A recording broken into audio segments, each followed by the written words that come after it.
Boa noite a todos. É com muita alegria que a gente está praticamente retornando, né, fazendo o estudo esse ano. E recebemos como incumbência falar sobre ação, palavra e oração. São expressão do pensamento. Porque para a ação, fazer qualquer coisa, a gente tem que pensar para realizar. Da palavra também, antes de falarmos a palavra articulada, nós pensamos o que é que nós vamos falar. E na oração, também, por sua vez, nessa busca de ter um pensamento voltado para ir de encontro a Deus, é também através do pensamento. E aí eu pude perceber que a ação, de fato, vem em primeiro lugar, desde os primórdios da criação. A ação vem desde sempre. Faça-se a luz. E a luz se fez. É Deus em ação, para construir com o amparo, com a assistência, como um engenheiro trabalhando aí nos primórdios dos tempos, Jesus, atuante, incansável, e elaborando um planeta onde pudesse, por sua vez, receber os espíritos que fossem retirados da constelação de Capela. Então, foi todo um trabalho não improvisado, mas devidamente pensado, em que as coisas têm um princípio, um meio, têm uma sequência, e nós, como espíritos, temos a graça e a ventura de estarmos nesse planeta, onde, para muitos, com essa mudança de mundo de provas e expiações para mundo de regeneração, talvez não permanecerão, mas de tudo não está perdido, porque quem sair, quem partir, vai também, para onde for, ter a sua missão, ter a sua incumbência, ter todos os recursos para progredir. E em progredindo, quem sabe retornar ao nosso planeta Terra ou ir para planetas melhores. Nós temos notícia de um dos exilados de Capela, que aqui está entre nós, depois de muito trabalho, depois de bastantes reencarnações, onde ele se tornou, por assim dizer, um espírito superior nesse planeta, tendo permissão para ir para mundos superiores ao nosso, ele resolveu ficar. Em gratidão, para amparar, para assistir a humanidade.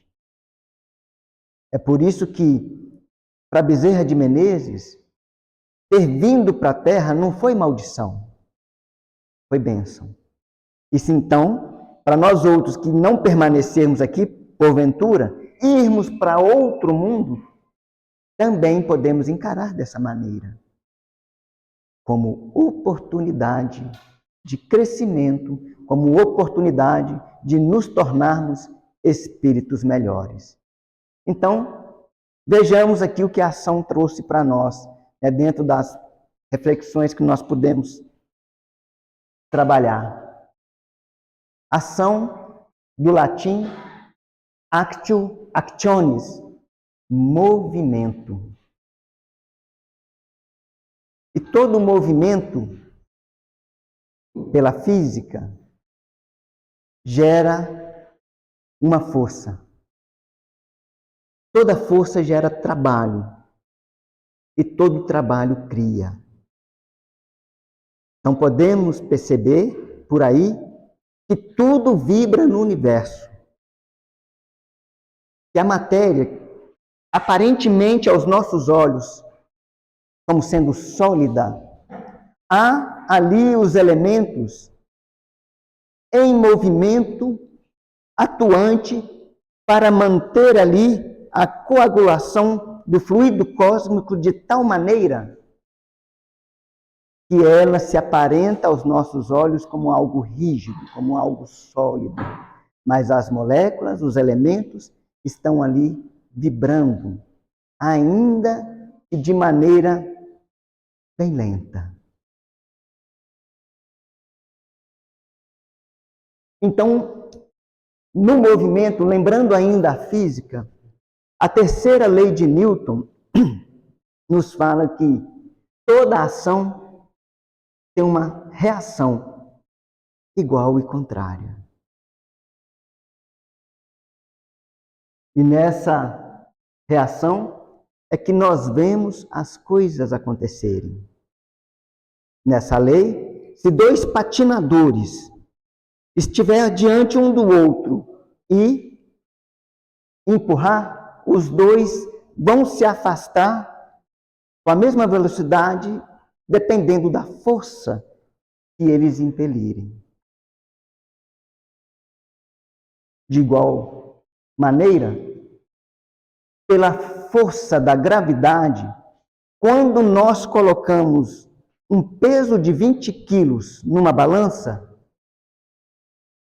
de um lado ou de outro, lembrando aquela balança mecânica, o fiel da balança vai pender para o lado, onde o peso for colocado. Mostrando aí a ação de colocar o peso num prato da balança e a reação do movimento do fiel da balança, o outro prato levantando, mostrando aí um trabalho, mostrando aí um resultado. E o interessante é que a gente está falando de física, mas na matemática, por ela conter símbolos na sua composição, na sua apresentação, ela é exata no que diz respeito à ideia dos números, das fórmulas e das expressões matemáticas. Quando eu digo para vocês todos entendem o que é 1. Quando a gente fala 5 mais 5 é 10, não tem como a gente imaginar outra coisa. Se eu falar para vocês trocar 6 por meia dúzia, todos praticamente vão entender do que é que eu estou me referindo. Qualquer pessoa com conhecimento em matemática vai resolver essa expressão e todos que o fizer obterão o mesmo resultado. E isto porque os símbolos gráficos dos números não dá margem para dúvida, não dá margem para um outro entendimento. E não é o que acontece com a linguagem. Na linguagem, a expressão das ideias costuma apresentar ambiguidade. Isto é, mais de um sentido naquilo que se diz.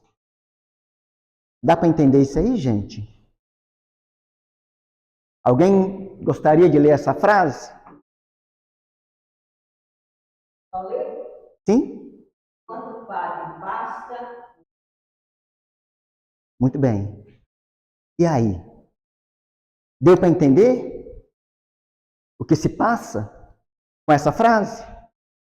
Quem é que pasta? É o burro ou é o padre?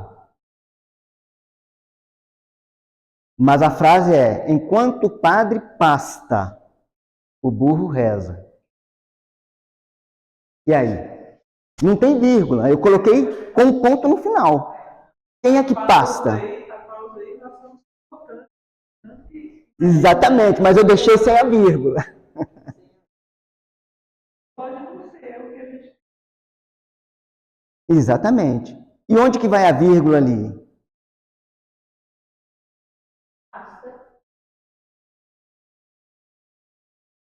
Depois de padre?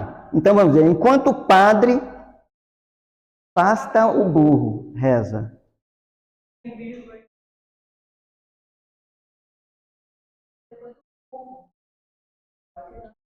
Muito bem. Exatamente. Enquanto o padre pasta o burro, vírgula, ele reza. Viu como que dá ambiguidade à linguagem? Como que, às vezes, uma palavra, ou no contexto da frase, ela pode trazer uma outra ideia? E que quando nós estamos conversando com alguém, achando que o outro está entendendo, está havendo ruído na comunicação? Dá confusão.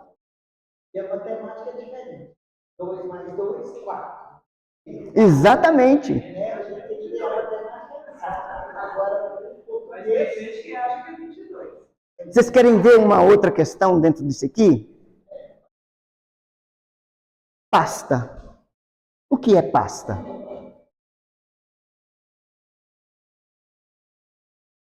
É? E se eu disser assim, menino, você usou a pasta de dente para escovar? A palavra... Cadê a pasta que estava sobre a mesa? No escritório, já colocou o arquivo, o documento na pasta? Você já fez muitas vezes isso, né, Mara? E já confundiu a pasta onde colocar? Então a gente vê que a frase, ela pode trazer ambiguidade, ela pode dar outro sentido. A gente pode estar falando, querendo falar uma coisa e a pessoa está entendendo outra. Ou então, uma palavra, às vezes, no meio, no contexto ali, pode dar um outro sentido. Porque aqui está no sentido de pastar, é o verbo que o animal vai pastar, né? Mas dá um sentido aqui também que pasta o burro está comendo, não é isso? Mas essa frase também, mesmo com a vírgula aqui, dá a impressão de que o padre pasta o burro. Enquanto ele está comendo o burro, ele reza. Dá ou não dá margem a isso aí? Mas se a frase tivesse sido escrita, enquanto o burro pasta, o padre reza. Não precisaria da vírgula e daria um bom entendimento, não é isso? Então aí nós vemos que a palavra ação também tem vários sentidos. Tem o sentido de ato, de algum feito, de alguma façanha, de alguma obra, um trabalho realizado. Promessas já tenho muitas. Quero uma ação. Ou seja, eu quero que a coisa seja feita. Porque eu já cansei de ouvir promessas. Que vai fazer e a coisa não sai. Ação também pode ser capacidade de agir. No sentido de atividade, exercício, uma dinâmica, um funcionamento, um empreendimento, uma execução, uma realização, uma operação, algo que vai ali acontecer. Quando poderemos pôr em ação as medidas autorizadas pela direção? Ou seja, quando que podemos executar o que foi solicitado, o que foi apresentado, por exemplo, numa reunião? Ação também pode ter a ver com atuação ou influência de uma coisa em outra. Atuação, influência, intervenção, interferência, ingerência, um impacto. E o exemplo que nós trouxemos é a ação da mídia, na mente das pessoas, é cada vez mais preocupante. Sobretudo e principalmente com tanta fake news, onde inverdades, falácias são colocadas exatamente para enganar, para ludibriar, para fazer a gente agir conforme o interesse de determinadas pessoas. Ação também pode ser efeito ou consequência de uma atuação. um efeito, um resultado, consequência, um fruto, será preciso esperar meia hora para sentir a ação da medicação. Pode ser uma ocorrência inesperada, conforme a frase em que é colocada. Um acontecimento, um lance, um incidente, episódio, evento, um caso, um fato. A ação da tempestade foi tão intensa que, rapidamente, alagou tudo. Pode ser também um processo judicial, não é mesmo? Né? E no processo judicial, no direito, é uma causa, uma demanda, um litígio, um pleito que a gente, às vezes, está reivindicando. E a frase vem nesse sentido de que todo mundo reclama direito, mas ninguém move uma ação para saber como deve executar os seus deveres. O direito a gente leva em conta como se está tendo um prejuízo. Mas não levamos em conta se nós podemos dar prejuízo para alguém. E nesses termos, então, eu não abro uma ação porque eu prejudiquei o fulano ou Beltrano. Eu tenho consciência que eu malbaratei ou causei qualquer dano. Nesses casos, isso não acontece porque a gente, em percebendo, e se temos consciência, nós vamos até a pessoa e falamos, olha, foi mal, eu preciso reparar. É o caso que nós encontramos com Zaqueu. Quando Jesus o visita em casa, ele era tido como uma pessoa de má vida, alguém que enriqueceu às custas dos impostos que cobrava. E quando Jesus o visita, deu o que falar. Mas ele, na sua tranquilidade, no seu desprendimento, chegou a Jesus e falou, Senhor, se eu causei algum dano a alguém, Senhor, dou a metade do que eu tenho, dos bens que tenho, da riqueza que possuo, aos pobres. E se eu causei algum dano a alguém, darei 4 vezes mais do prejuízo causado. Desprendimento. Desprendimento, porque se ele deu um prejuízo, a lei de Moisés manda olho por olho, dente por dente. Então, se ele prejudicou com 50, vamos dizer assim, determinado valor, ele pagar os 50 valores estava quitado. Mas ele falou, pagarei 4 vezes mais. Então, além dele estar quitando a dívida, ele estava passando a régua. Ou seja, para as próximas reencarnações, eu já não tenho mais essa preocupação. Eu já não tenho mais, essa carga, esse peso nas minhas costas.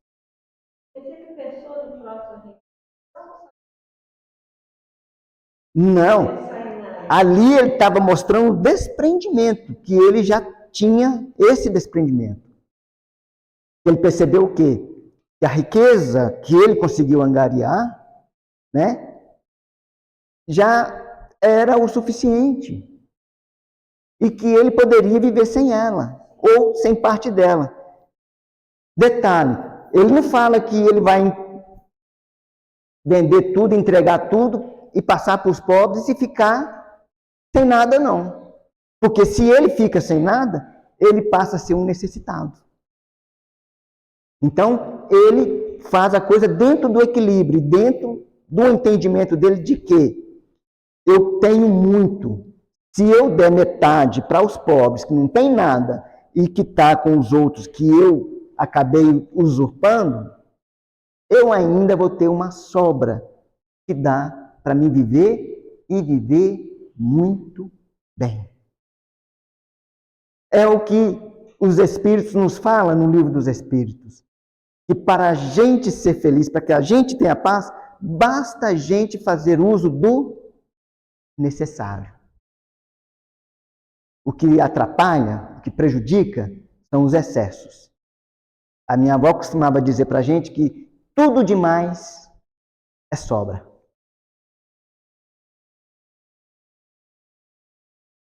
Pode ser também título, né? Um título de capitalização. As empresas, às vezes, quando começam a crescer, quando começam coisas, e para poder ter mais recursos, poder coisas, divide em títulos, né? E ali a pessoa compra ações. Esses títulos são chamados de ações. Então, investir em ações com a expectativa de aumentar o meu capital. Pode ser um enredo de um filme, de um livro, né? De uma peça de teatro, uma novela. Então, né? Hoje eu assisti um filme de ação, e é aquele filme que, do começo ao fim, tem um movimento, tudo vai acontecendo uma coisa atrás da outra. Às vezes a gente nem consegue acompanhar direito e entender o que está acontecendo. Então, fiquei surpreendido com a ação emocionante daquele filme. E ação pode ser... É só um exemplo.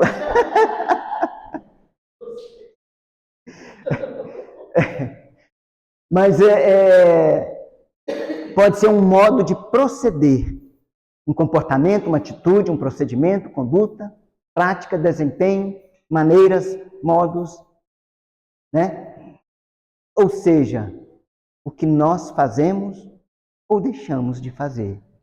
Então, o exemplo é: uma ação defensiva é tudo o que se pode esperar do outro quando usamos de agressão.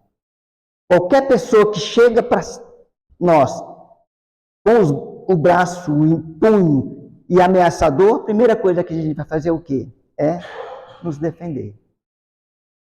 Mas muitas das vezes sentimos desarmados quando partimos para alguém também com essa mesma atitude e ela nos recebe com um abraço. A coisa toma uma outra proporção. Porque, ao contrário, daqueles dois patinadores que um se afasta do outro pela força que impôs, nem o ódio afasta as pessoas que se encontram em litígio. Ficam jungidas, ficam presas umas às outras. Daí a necessidade do perdão. Para que cada um possa seguir o seu caminho, ou juntos, ou ainda que separado, rumo ao progresso evolutivo. Mas o amor, esse, une pelos laços do afeto, onde o abraço é um lugar que promove o aconchego e traz para nós outros condições de amar, deixando que o outro caminhe, que siga livre, sem que a gente imponha a nossa vontade. É aquela questão do cativar, que quando nós cativamos o outro, ainda que ele se encontre à distância, nos lembra de nós e nos acompanha onde quer que nos encontremos. E se a distância ela chega a ser vencida em dado momento, é como se nunca tivesse um longe do outro. O tema, então, que a gente vai tratar é exatamente esse aqui. Em termos de valores morais, a ação como um procedimento, como uma atitude, como um comportamento. E olha que interessante. Muitos têm medo, muitos querem evitar ou colocam um nome numa reunião mediúnica para que possa afastar o obsessor. Mas continua com o mesmo comportamento, com a mesma atitude, com as mesmas ações. Não muda nada. E os espíritos que às vezes se aproximam de nós com esse propósito, o vêm com o intuito tão somente de perturbar, mas nem sempre vêm também com o intuito de desfrutar daquilo que podemos ofertar para eles. Então, o obsessor, ele se aproxima de nós mais pelo nosso comportamento, ou seja, pela nossa ação, do que ele se afasta, buscando, vamos dizer assim, baixar no outro centro, ou buscar uma outra pessoa. Porque ele já está ali, satisfeito e buscando fazer aquilo que nós deixamos a porta aberta para que ele pudesse entrar. Ele é um convidado. E o que nós fazemos com os convidados nossos? em sã consciência, assim que ele chega em casa, nós colocamos ele para fora? Nós os expulsamos? Mas com o obsessor, queremos agir assim. Deixamos a porta aberta, ele entra, e aí depois a gente não quer saber dele mais.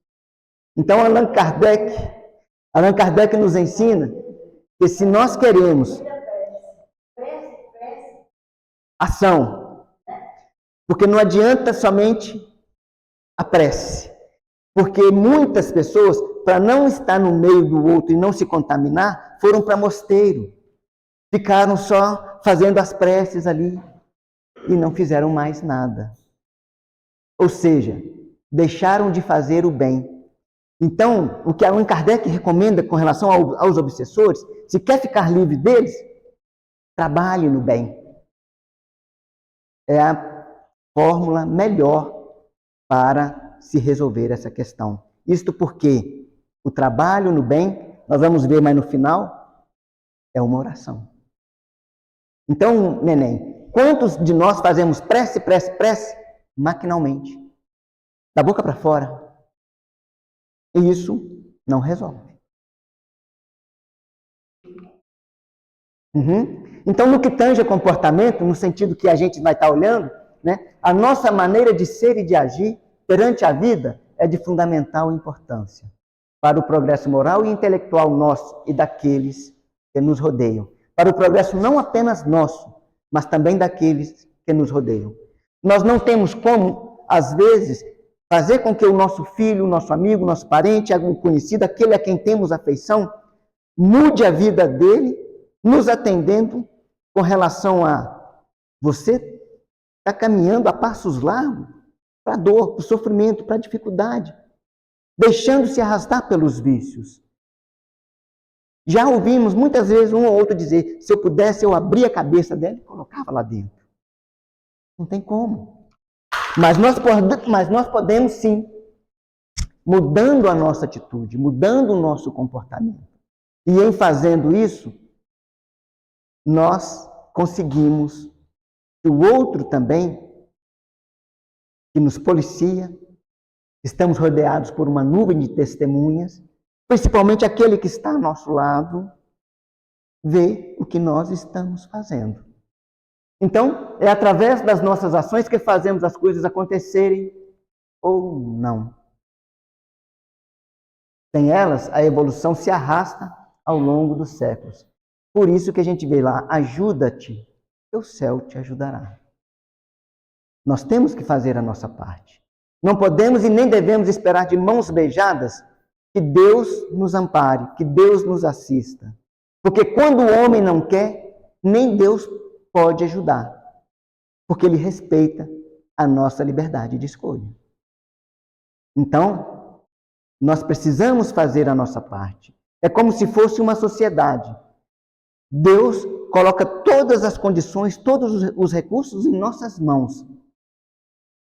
Mas para que o trabalho aconteça, para que os resultados sejam promovidos, nós temos que fazer a nossa parte. E do contrário, a coisa não anda. Então a ação é a primeira forma de comunicação entre os seres vivos. Olha que interessante. Eu coloquei ali entre os seres vivos, mas a ação é a primeira forma de comunicação nos 3 reinos da criação. No reino mineral, no reino vegetal e no reino animal. Isto porque, na química, é conhecido que um elemento, às vezes, é compatível em atrair o outro. E um elemento, percebendo que o outro tem essa facilidade ali de estar sendo atraído, vai exercer a ação de tal maneira que ele é um elemento simples, ele passa a ser um elemento composto. E um exemplo que a gente pode dar assim, né, mais próximo é o da água. Que é uma molécula de hidrogênio e 2 de oxigênio. E o hidrogênio está lá na sua... 2 de hidrogênio e 1 de oxigênio. Então o oxigênio está lá numa boa, está lá tranquilão, e de repente ele fala assim, opa, estou vendo 2 hidrogênios ali, quem sabe? Né? Vamos fazer um trio? E ali, né, A ação do oxigênio sobre os dois hidrogênios forma uma molécula de água. Então, os dois átomos, eu falei átomo, molécula antes, né? Os dois átomos, né, de hidrogênio são atraídas pelo átomo do oxigênio. E nós temos essa maravilha que é a água que nós usufruímos. O elemento mais simples do universo, onde ele tem a capacidade também de assimilar o magnetismo, o fluido cósmico universal, e proporcionar para a gente um bem-estar muito grande. Sobretudo quando estamos num ambiente de paz, num ambiente de concórdia, num ambiente onde a água possa se tornar fluidificada. Daí o dizer, um copo d'água com fé, remédio é.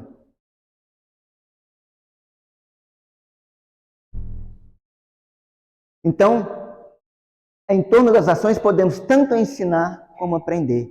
E olha, na primeira infância nós vemos o quê? A criança, ela ainda não sabe falar. O bebezinho, ele observa as ações do adulto. E conforme as ações que o adulto vai fazendo, é o que ele vai associando, vai desenvolvendo o seu pensamento, a sua inteligência ali, e vai também havendo uma interação entre mãe e o bebê, entre o pai e o bebê. E é muito comum a gente ver uma pessoa virar para ele, filhinho, fala isso, filhinho, fala aquilo. Ele ainda não é capaz de articular a palavra. Por isso que a ação vem em primeiro lugar.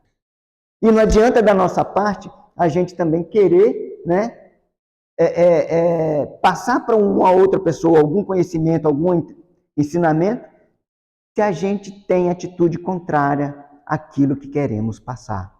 Então, uma criança pode estar ao nosso lado brincando. E estamos ali fazendo alguma atividade, alguma atitude, tendo algum comportamento, alguma ação, despreocupado, achando que ele está ali brincando. E nos surpreendemos depois, lá adiante, numa reunião entre familiares ou num outro momento em que a criança fala exatamente ou faz exatamente aquilo que nós despreocupadamente servimos como um exemplo menos bom. E assustamos com isso. Então veja como que a ação é uma coisa, né, presente, constante em nossas vidas. E aí dá-se para entender o quê? Que o exemplo é a melhor maneira de ensinar e também de aprender. E essas ações a gente vê também no reino animal. Quando um predador chega, quando um outro está ali passando a sua dificuldade e aquele outro percebe a situação, ele aprende a evitar aquele predador, ainda que por instinto.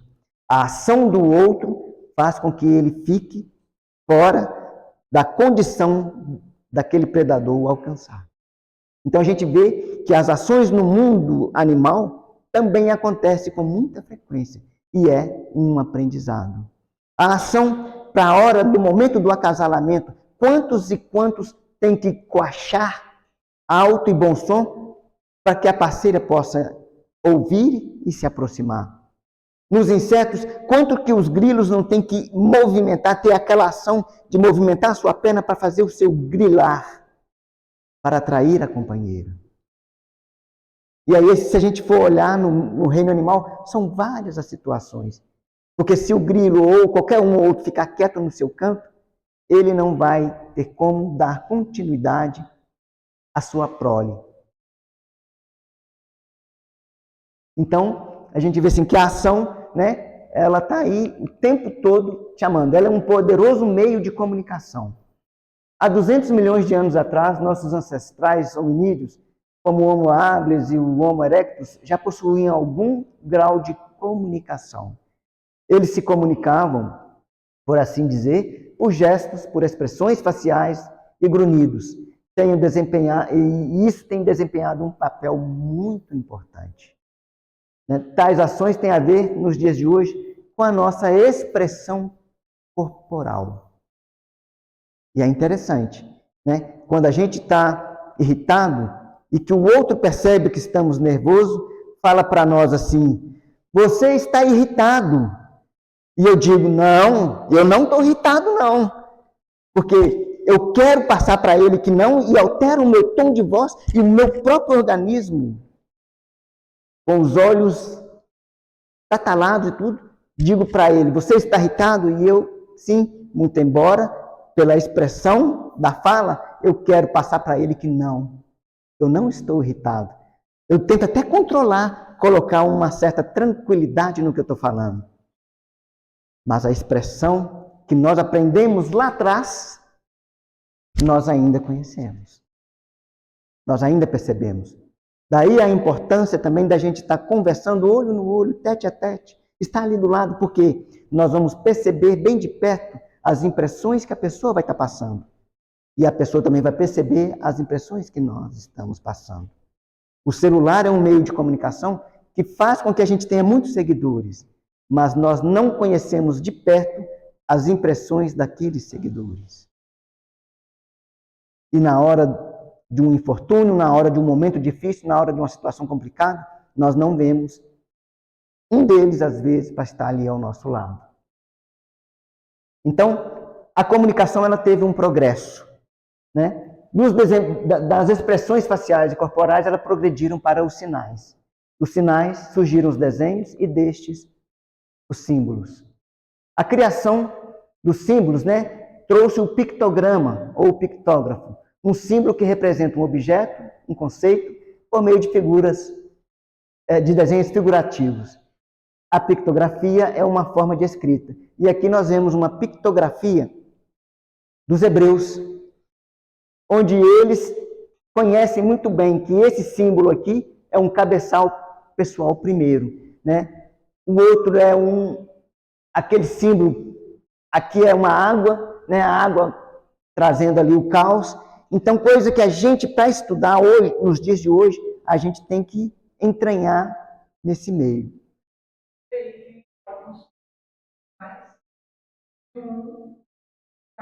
Sim. Então, até nesse ponto, no símbolo também tem o contexto. Exatamente.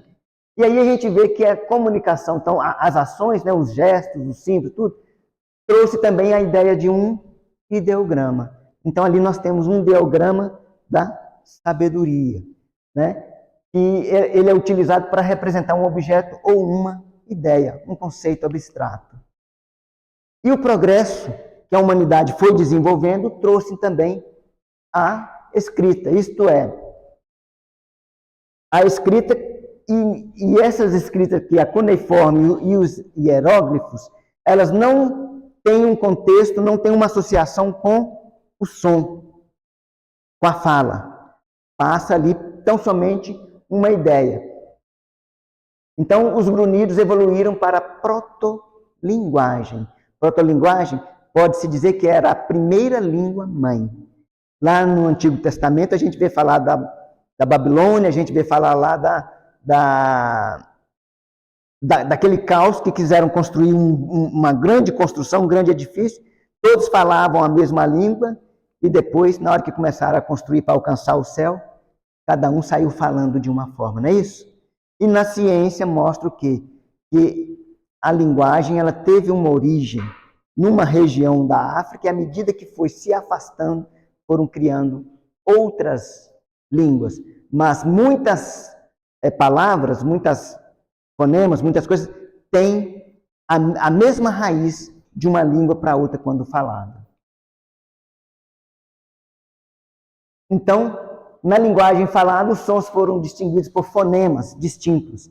A, B, C, né? E criando-se assim o alfabeto. É aí que surge o alfabeto, que foi representado na linguagem escrita pelas letras. E as letras, da união das duas, né? De duas ou mais letras, surgiu a palavra. E palavra tem o conceito do latim verbo, falar, pronunciar, né? Produzir um som. É um termo, um vocábulo, uma expressão, é uma manifestação verbal ou escrita formada por um grupo de fonemas com uma determinada significação. Então, a palavra, dos sons que foram produzidos, foram juntando um com o outro e criou-se uma palavra. ou seja, deu significado a uma ideia. E o conjunto de sons articulados expressam ideias que são representados por uma grafia, formada por uma reunião de letras que, quando agrupadas, formam frases.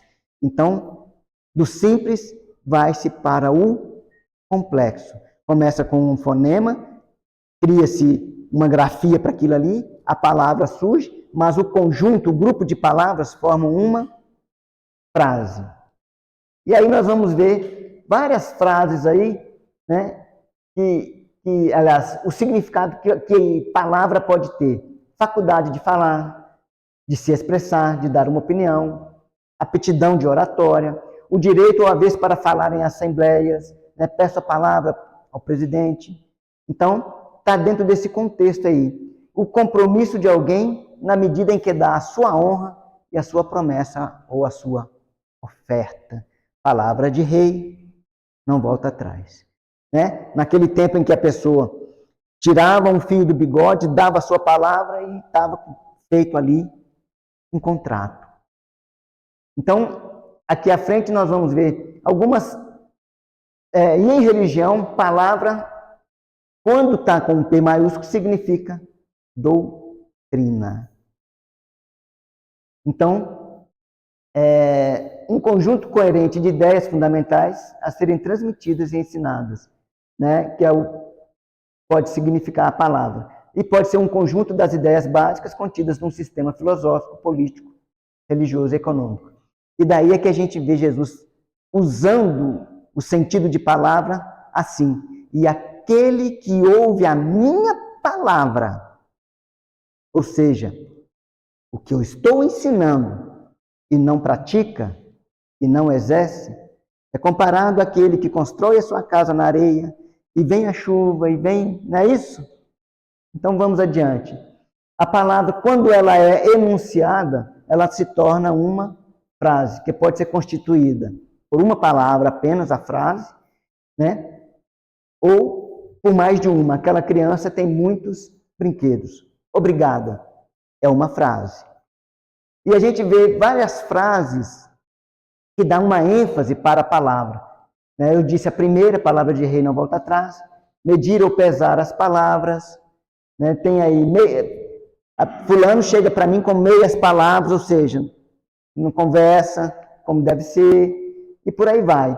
Palavra por palavra, ou seja, alguém passou para mim uma mensagem, eu repito tintim por tintim o que ela falou.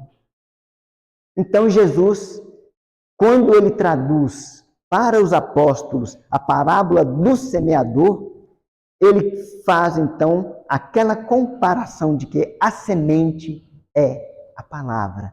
E toda semente germina, toda semente produz. E aqui está no final, né, da tradução. Daí semeado, a semente ou a palavra semeada sobre boa terra, num coração receptivo, é o que ouve a palavra e a compreende, o qual frutifica e produz por 100, outro 60, outro 30. Tenhamos cuidado com o nosso falar. Porque aquilo que falamos, nós não somos dono mais. É como aquela flecha que nós arremessamos e não sabemos aonde ela vai parar. Mas enquanto a gente ainda se conteve, o silêncio vale ouro. Então, a frase, quando ela revela uma ação, ela se torna oração. Então, vê como começa a ação, forma-se a palavra, e agora vem a questão da oração. Cheguei, é uma oração. Maria fez a tarefa e depois saiu com as amigas. São 2 orações, porque tem 2 verbos. Mas não é dessa oração que nós estamos a falar. A oração que nós queremos trazer para um entendimento nosso é exatamente a súplica. Um pedido dirigido a Deus, a um santo, a uma divindade, a uma reza, uma prece. No Livro dos Espíritos, na questão 649, está lá, em que consiste a adoração? Na elevação do pensamento a Deus, deste, pela adoração, aproxima o homem à sua alma. E na questão 650, origina-se de um sentimento inato à adoração ou é fruto do ensino? Ou seja, a adoração faz parte de uma aprendizagem ou nós já trazemos latente dentro de nós esse impulso, essa busca pelo divino? A semelhança do heliocentrismo, em que colocamos uma planta na sombra e ela vai se elevando, buscando com seu eixo a luz, nós outros também nos encontramos nessa mesma condição. Trazemos latente em nós o divino, o sagrado, as forças que nos levam a crescer moral e espiritualmente, a nos tornarmos perfeitos. É aí que Jesus fala, brilhe a vossa luz. A planta busca a luz se ela está na sombra, mas se nos encontramos em sombra, passamos também a ação de buscarmos esta luz. Então, a oração na Bíblia, a gente vai encontrar desde o Primeiro Testamento, do princípio, até ali no Apocalipse. De ponta a ponta, a gente vê sempre um exemplo, sempre alguém fazendo oração. E nós, ocidentais, não temos esse hábito de fazermos uma oração com mais frequência, mais a miúde.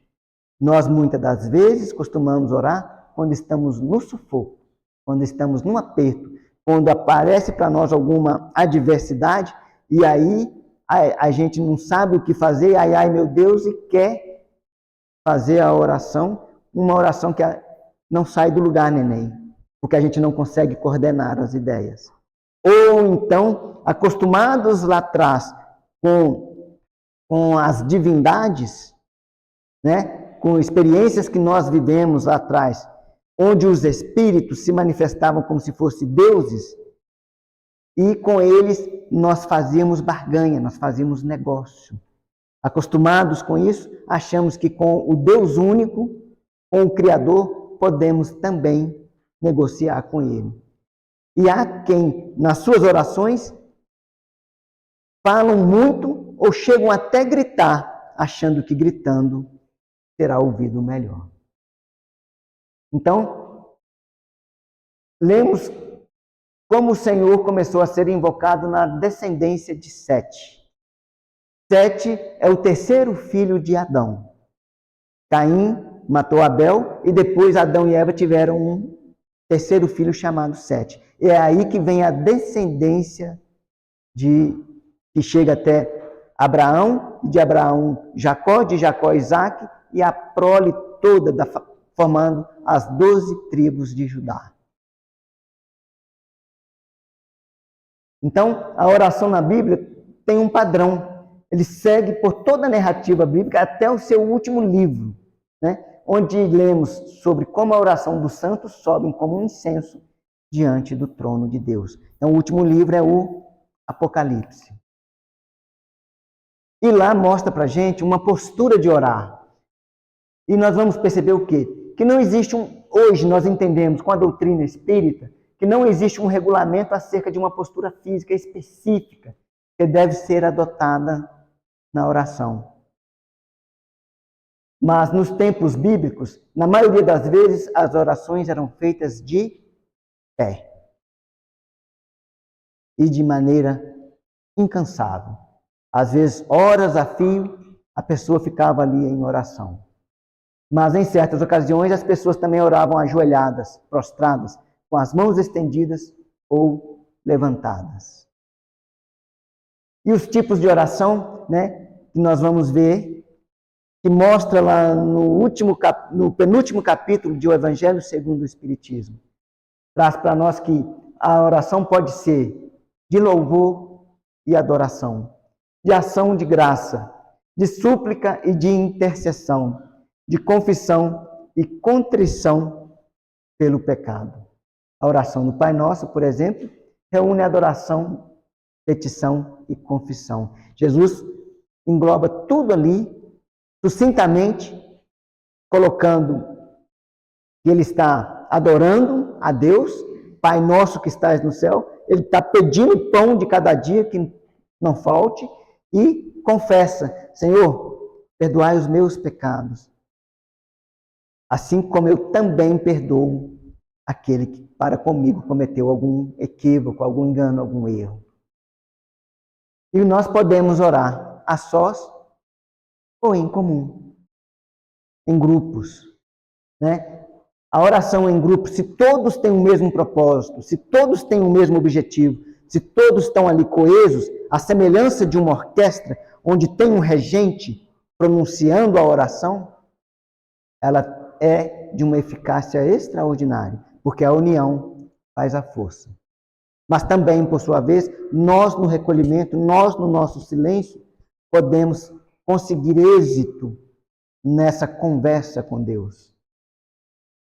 Ela pode ser por nós mesmos e por outrem, né? Por outrem a oração intercessória. E um exemplo clássico disso aí são as orações das mães pelos filhos. Santa Mônica, por um período de 30 anos, incansavelmente orou por Santo Agostinho. Para que ele deixasse os vícios, para que ele deixasse os atrativos do mundo, para que ele pudesse se encontrar com Deus. E passados que foram 30 anos, um determinado dia, ouvindo um padre fazer um sermão, ele entendeu a fala de Jesus, num determinado contexto que ele não aceitava. E daí ele foi refletindo, foi repensando, e falou, não é que esse Jesus está com a razão? Não é que perdoar é a melhor coisa que a gente faz? Porque assim, sem a retaliação, sem a vingança, sem eu querer a desforra, porque eu, buscando a desforra para com o outro, além de o ferir, eu também saio ferido. E ele foi analisando e, ao chegar em casa, falou, mãe, hoje, pode ter certeza, um novo caminho estou a seguir. As suas orações foram ouvidas. Vou seguir Jesus. E a gente vê que ele está na falange dos espíritos que trouxeram a doutrina, que trouxeram, né, junto com São Luís, as orientações do Consolador prometido por Jesus. As orações podemos fazer pelos vivos e pelos mortos. Aqui, para muita gente, é uma controvérsia. Por que orar para os mortos? Se o que eles tinham que fazer, eles já fizeram. Quem fez o bem vai estar no céu e não precisa de oração. E quem fez o mal já está ferrado. As orações não vai fazer efeito nenhum para com eles. E quantas são as pessoas que oram para as almas penadas, para as almas no purgatório? Quantas que são as pessoas que oram para as almas? E que costuma dizer assim, e se eu esqueço de orar por elas, elas me lembram. Isto porque dá um alívio, dá uma tranquilidade, dá uma trégua para o sofrimento que às vezes eles estão passando.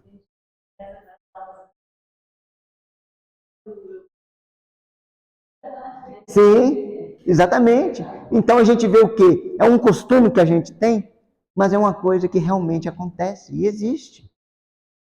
Né? Quantas pessoas que estão passando por um sufoco, às vezes num sofrimento no hospital, ou está num cárcere, ou está numa situação aflitiva, sem tamanho, e que a gente vá lá e dá um alívio para eles. Com a nossa presença, com a nossa visita, levando uma palavra de estímulo. A gente acha que não vale? Tem uma importância muito grande.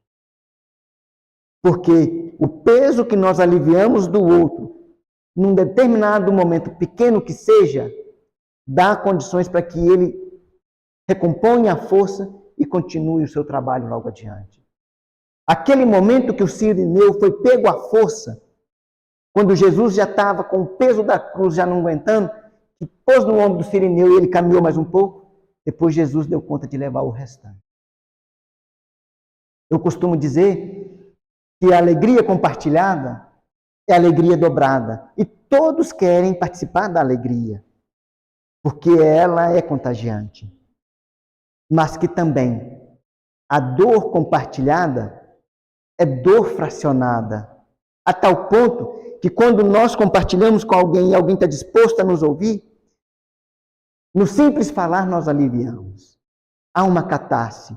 E aquele peso que eu vinha trazendo ele sozinho, já foi dividido com um. Mas se aparece mais um para compartilhar, ela vai fracionando de tal maneira que eu dou conta de levar o fardo até onde precisa. Eu dou conta de passar por aquela situação e depois, ali adiante, me erguer, me levantar e caminhar com os próprios pés. A ação de orar, então, está no pensamento, o poder da prece, que por nada depende nem das palavras, nem do lugar, nem do momento em que seja feita. Ela deve ser feita, antes de tudo, com fé. Isso aí é palavra de Santo Agostinho. Com fervor. Santo Agostinho ainda diz que a oração é filha da fé. Se a gente não tem fé, a gente não dá conta de fazer uma oração. Porque a gente não acredita que vai ser ouvido. Ela deve ser fervorosa e perseverante, tal qual Santa Mônica fez. Então, Jesus definiu claramente as qualidades da prece, quando diz, quando orardes, diz ele, não vos ponhais em evidência, antes orai em secreto. Não afeteis orar muito, pois não é pela multiplicidade das palavras que sereis escutados, mas pela sinceridade delas.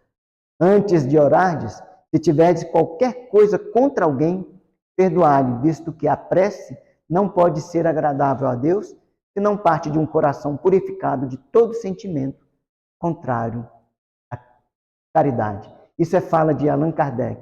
Nós então já estamos partindo para o final, né? Ele diz, orai enfim com humildade, como publicano e não com orgulho, como fariseu.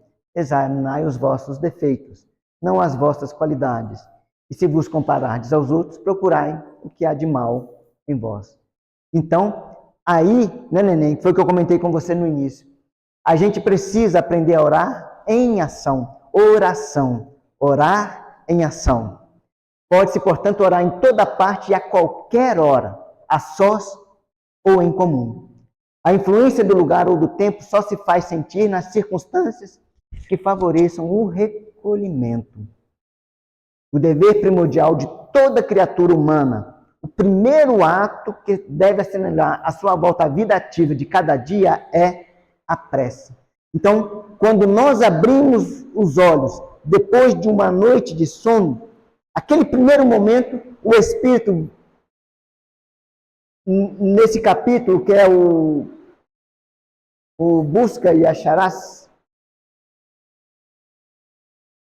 ele fala que é buscar a prece.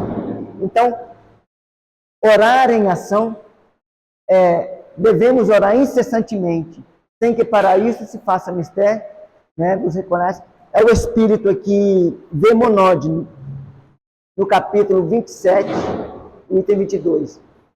E ele termina a fala dele dizendo, a prece do dia, olha que interessante, é o cumprimento dos vossos deveres, sem exceção de nenhum. Então, são as ocupações, as nossas ações do dia a dia, os nossos deveres, qualquer que seja a natureza deles. Então, a prece do dia é tudo que a gente for fazer, fazer com amor, fazer com boa vontade, fazer o nosso melhor. E com isso, cumprindo o nosso dever, nós vamos estar ali em oração. Por conta de quê? São as nossas ações, que quando a gente faz as coisas com boa vontade, nós estamos com boa ação e essa boa ação, ela vai repercutir como deve ser.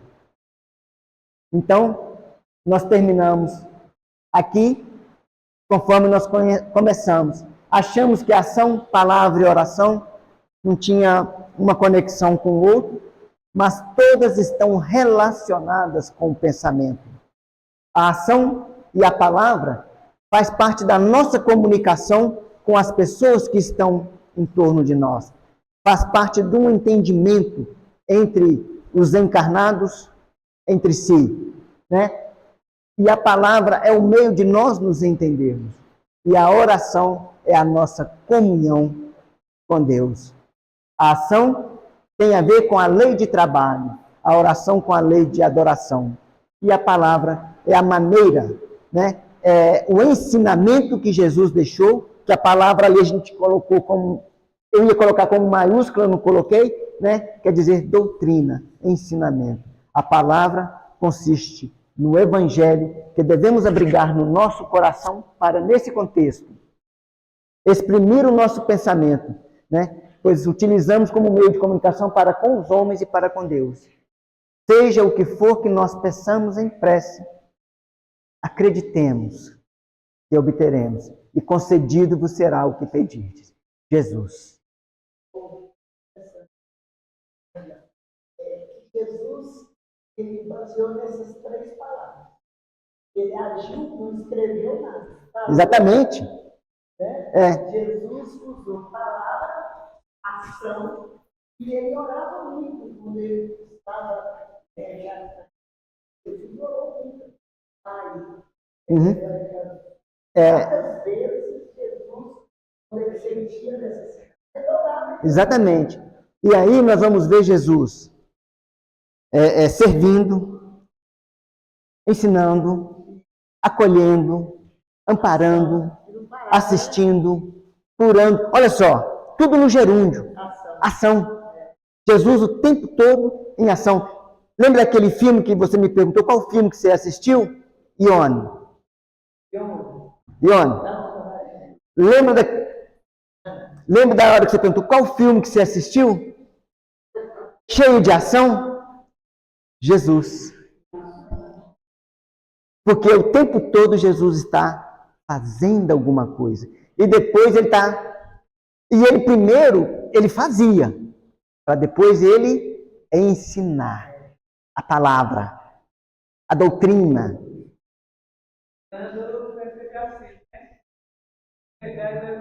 Se for preciso, use a palavra.